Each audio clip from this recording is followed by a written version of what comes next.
Evet, teşekkür ederim. Ben de öncelikle sizler vasıtasıyla bütün halkımızı, değerli halkımızı saygıyla selamlıyorum. Tabii dünkü yapılan görüşmenin ve görüşme notlarının kamuoyuyla paylaşılması, halklarla paylaşılması noktasındaki soruya geleceğim. Ama öncesinde şunu net bir şekilde ortaya koymak lazım. Şunu net bir şekilde söylemek lazım. Şimdi Kürt Halk Önderi Sayın Abdullah Öcalan'ın İmralı süreci hakikaten bütün o tutsaklık dayatmalarına rağmen ciddi bir hakikat ortaya çıkardı. Halk önderi Sayın Öcalan ciddi bir tarihsel sosyolojiyle sözünü kurdu ve aslında Türk-Kürt ittifakı noktasında orada muazzam bir birikimle şu an bir baş müzakereci rolüyle bir süreç yürütüyor. Şimdi en başta toplumun, halkların, özellikle Türkiye'nin şunu çok net görmesi lazım. Kürtler, Kürt halkı Sayın Abdullah Öcalan'ı bir önder olarak tanımladı ve benim baş müzakerecim Sayın Öcalan'dır dedi. Şimdi Sayın Öcalan'ın baş müzakereci olarak yürüttüğü bir süreçte, dahil olduğu bir süreçte elbette Sayın Öcalan'ın, Kürt Halk Önderi Sayın Abdullah Öcalan'ın sözlerinin de, düşüncelerinin de, fikirlerinin de doğrudan kamuoyuna ulaşması gerekiyor. Şimdi geriye gittiğimiz zaman 1997 yılında Sayın Abdullah Öcalan'ın bir röportajı vardı hatırlarsanız ve aslında orada o röportajda geniş bir demokratik uzlaşının Türkiye'ye büyük kazandırabileceğinden söz ediyordu. Aslında Sayın Öcalan bunu 97 yılındaki röportajında da uzun uzun anlatmıştı. Ve o röportajında ülkede yaşayan bütün hakların demokratik, eşit temelde, adil düzende yaşayabileceği noktasında net bir tutum ortaya koymuş ve bir çağrı yapmıştı. Ama o gün o savaş baronları ya da işte savaştan rant besleyenler diyelim, Sayın Abdullah Öcalan'ın çağrısına cevap vermemiş ve savaşı derinleştirmişti ve geldiğimiz noktada aslında yine oyuna döndük. Sayın Abdullah Öcalan hala durduğu yerde ve hala sadece Türkiye için değil, bütün Orta Doğu için demokrasi, adaleti, hukuku, eşit yaşamı sağlayabilecek bir yöntemi sunuyor. Geldiğimiz noktada şimdi Sayın Abdullah Öcalan İmralı'da büyük bir direnişle açığa çıkardığı hakikati topluma doğrudan ulaşması gerekiyor. Ve bu noktada da herhangi bir tereddütün yaşanması ya da tereddütle yaklaşılması meselenin ciddiyeti noktasında da soru işareti yaratır. Dolayısıyla Kürt halkının baş müzakerecim Sayın Abdullah Öcalan'dır dediği ve baş müzakereci olarak Sayın Abdullah Öcalan'ın süreci yürüttüğü bir noktada fikirlerinin de Kürt halkının tamamına doğrudan, hatta tüm dünyaya, tüm Türkiye'ye, tüm Avrupa'ya, tüm Orta Doğu'ya doğrudan ulaşmasının olanaklarının sağlanması gerekiyor. Bu nedenle dün, 2 gün önce İmralı'da yapılan görüşmenin notlarının elbette kamuoyuyla tamamıyla paylaşılması gerekiyor. Açık söylemek gerekirse, bu biraz aslında daha önce biz buna dair de net bir şahsi olarak söylüyorum, bireysel olarak söylüyorum. Olması gerektiğini düşündüğümüz bir husus vardı. O da bize göre 2 gün önce yapılan görüşmenin canlı olarak yayınlanması gerekiyordu. Yani doğrudan Sayın Abdullah Öcalan'ın, Kürt Halk Önderi Sayın Abdullah Öcalan'ın o tarihsel sosyolojiyle ortaya koyduğu hakikatin doğrudan kamuoyuna, topluma, Türk halkına, Kürt halkına, bütün haklara doğrudan ulaştırılması gerekiyordu. Şimdi bunun sağlanamadığı, hala tereddütle yaklaşıldı ve o tereddütle yaklaşmanın özellikle Kürt halkında yarattığı kırılmalara karşı yine de hem Türk halkına hem Kürt halkına, bütün halklara 2 gün önce yapılan görüşmenin bütün kayıtlarının, bütün notlarının eksiksiz bir şekilde paylaşılması önemlidir. Her bir cümlesinin, Sayın Abdullah Öcalan'ın her bir cümlesinin, her bir kelimesinin halka doğrudan ulaştırılması bize göre önemlidir, kıymetlidir. Olması gereken de budur. Evet. Değerli Uçar, az önce aslında değerli Kılıç'ın da vurguladığı önemli bir şey vardı. Şimdiye kadar sürecin hep tek yönlü ilerlediğine dair eleştiriler mevcut. Siz de biliyorsunuz durumu. Şimdi bu görüşmenin ardından aslında atılacak adımlara dair de beklentilerin arttığını görüyoruz bir yanıyla. Bu konuda özellikle Ömer Çelik, AKP sözcüsü Ömer Çelik 11. yargı paketinin önümüzdeki günlerde meclise geleceğini söylediğinde yine bu düzenlemelere dair ifadelerde bulunmuştu. Ayrıca bugün yine Ömer Çelik'in açıklamasına değinen yine Tunç'tu sanırım, Adalet Bakanı bir açıklama yaptı. O da benzer şekilde aslında Ömer Çelik'in açıklamasına değindi ve Covid düzenlemesine dönük de eleştiriler olduğunu, bu eleştirileri dikkate aldıklarını, bunları değerlendireceklerini söylediler. Aslında art arda açıklamalar var. Bu açıklamalar sizce somut adım açısından umut verici açıklamalar mı? Bununla ilgili mecliste nasıl tartışmalar var? Bunları da öğrenmek istiyoruz. Evet, şimdi ben öncelikle buradan ihmal ettim. Sayın Kılıç'a da buradan selamlarımızı, sevgilerimizi iletiyoruz. Şimdi dün biliyorsunuz Plan Bütçe Komisyonu'nda Adalet Bakanı'nın bütçesi görüşülüyordu ve Adalet Bakanı bizzat bürokratları birlikte dahil olmuştu. Bizler DEM Parti milletvekilleri, Adalet Komisyonu üyeleriyle birlikte yine DEM Parti'nin Plan Bütçe Komisyonu üyeleri ve birkaç arkadaşımızla birlikte katıldık. Ve orada düşüncelerimizi, fikirlerimizi de net bir şekilde dile getirdik, ortaya koyduk.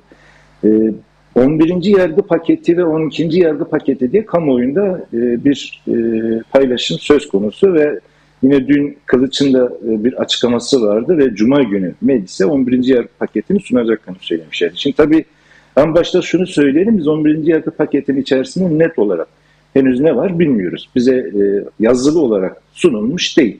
İçinde neyin olup olmayacağını net olarak bilmiyoruz ama az çok işte bu trafikte yol kesme, bilişim suçlarının önlenmesi, sanal bahis kumar ya da işte çocukların suçtan korunması gibi bazı kapsamda bazı suç tiplerinde düzenlemelerin yapılması öngörülüyor ama özellikle bizlerin, kamuoyunun, özellikle Kürt halkının beklentisi noktasında 11. yargı paketinde herhangi bir düzenlemenin olup olmayacağına dair bir altyapıya, bir bilgiye sahip değiliz. O şeyi görmemiz lazım, paketi görmemiz gerekiyor öncelikle.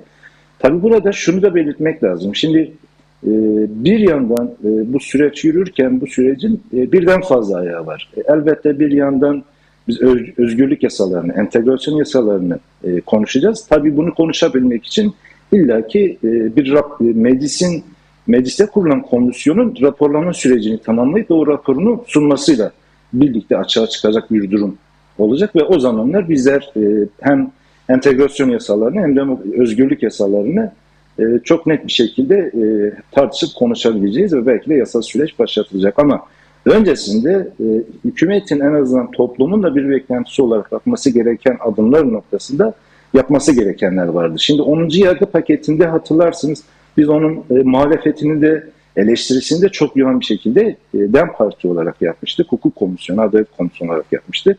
Ve 10. yargı paketinde sadece kısmi bir hasta tutsaklara yönelik çok ufak bir ekleme ile çok kısmi bir düzenleme söz konusuydu. Ama hasta tutsakların tamamını etkileyen ya da zindandaki arkadaşlarımızın infaz yapmalarına yönelik bir düzenleme söz konusu değildi. Şimdi bu 11. yargı paketi içerisinde eğer hasta tutsakların tamamını kapsayacak bir düzenleme olmaması halinde ya da geçmişte olduğu gibi Covid'e ilişkin bir düzenleme yapmalarında yine ayrımcı, yine siyasi tutsakları dışında tutan bir yaklaşım halinde elbette biz yine buna karşı DEM Parti olarak tutumumuz nettir. Bu tutumu net bir şekilde ortaya koyacağız ama bizlerin söylediği net bir şekilde kamuoyunda açıklanan 11. yargı paketine ilişkin bir düşünce varsa burada hem hasta tutsaklara yönelik hem infaz yakmalara yönelik çünkü zindanlarda binlerce yoldaşınızın çok ağır gerekçelerle ağır diyorum çünkü saçma aslında yani tamamen hukuksuz ve onursuzluğu dayatma noktasındaki bir yaklaşımla açığa çıkan bir yaklaşımdan bahsediyorum. Dolayısıyla burada bir düzenleme yapılacaksa en başta işte hasta tutsaklara yönelik, yine infaz yapmalara yönelik, yine aynı şekilde bu Covid düzenlemesinde hiçbir şekilde ayrımcılık kabul etmeyen bütün siyasi tutsakların da dahil olacağı şekilde düzenlemenin yapılmasıdır. Bu noktada Çelik'in açıklaması var. Çelik'ten sonra sanırım başka bir açıklama daha vardı ama dün akşam bakanın kendisi komisyonda sorulan sorulara verilen cevapta da biz buna ilişkin bir çalışma yürütüyoruz. Covid ve diğer hususlarda da etki söylüyorlardı. Bir çalışma yürüttüklerini söyledi ve o çalışmanın sonucunda toplumun beklentilerine de cevap olup olunamayacağını netleştireceklerini söylemişti. Ama hala bu noktada dediğim gibi bize yansımış bir husus yok. Ama toplumun beklentisi noktasında biz de bunu çok net bir şekilde hem ifade ediyoruz, komisyonda da ifade ediyoruz. Bütün görüşmelerimizde de net bu tutumu ortaya koyuyoruz. Teşekkür ederim Rahim Hanım.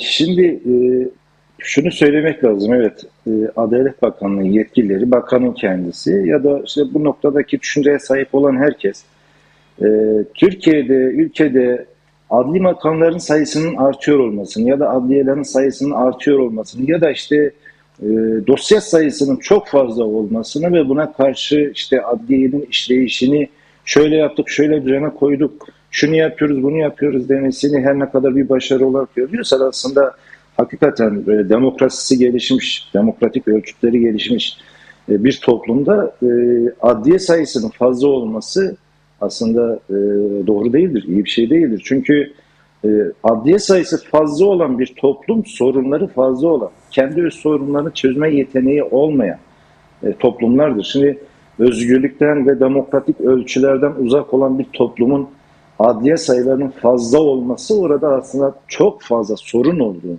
ortaya koyar. Ve aslında toplumun yaşamı ortaklaştırma, birlikte yaşama noktasındaki ilkelerden, değerlerden ne kadar uzaklaştığını ortaya koyar.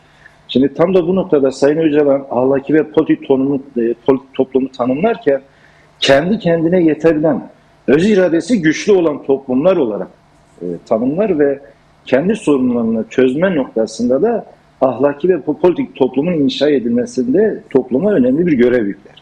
Şimdi eğer gerçekten biz ahlaki ve politik toplumu inşa edilmiş olsaydı ve bunun inşa edilmiş olması halinde o zaman bizim çok fazla sayıda adliyeye ihtiyaç duymamız söz konusu olmayacaktı. Çünkü minimum seviyede toplum kendi sorunlarını çözebiliyorsa ve bu sorunlar toplum kendi kendine çözdüğü sorunlar bir üst merciye gitme noktasına ihtiyaç duymuyorsa o zaman hakikaten aslında o toplumda bir ahlaki ve politik anlamda gelişmişlik söz konusu olabilir.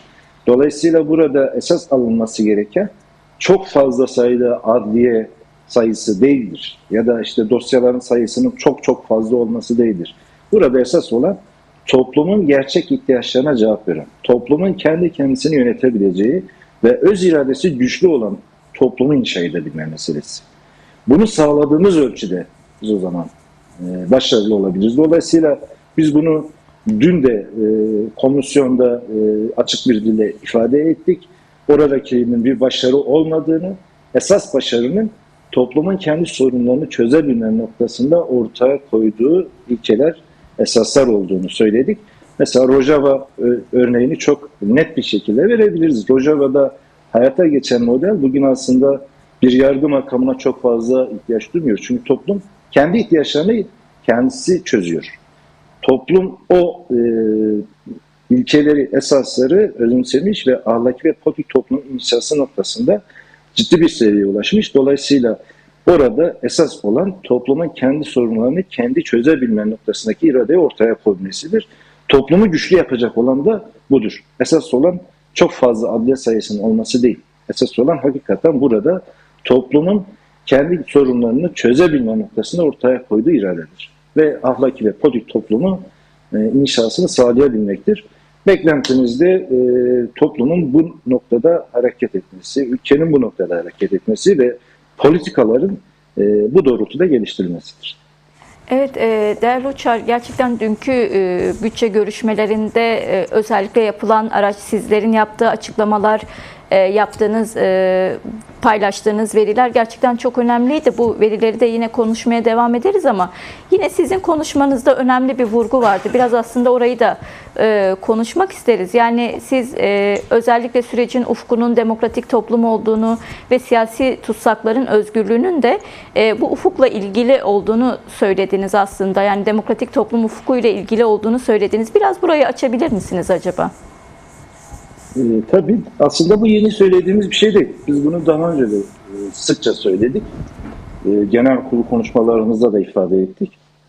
Şimdi barış ve demokratik toplum sürecinden bahsediyoruz ve bunun inşasından, bunun toplumsallaşmasından, bunun toplum tarafından sahiplenilmesinden söz ediyoruz. Dolayısıyla bunu yaparken de hakikaten bu ülkenin, çok açık bir şekilde söylüyoruz, bu ülkenin demokratik barış ve demokratik toplum sürecini ya da inşa sürecinin toplumsallaşması noktasında ciddi deneyimi, birikimi olan arkadaşlara ihtiyacı var.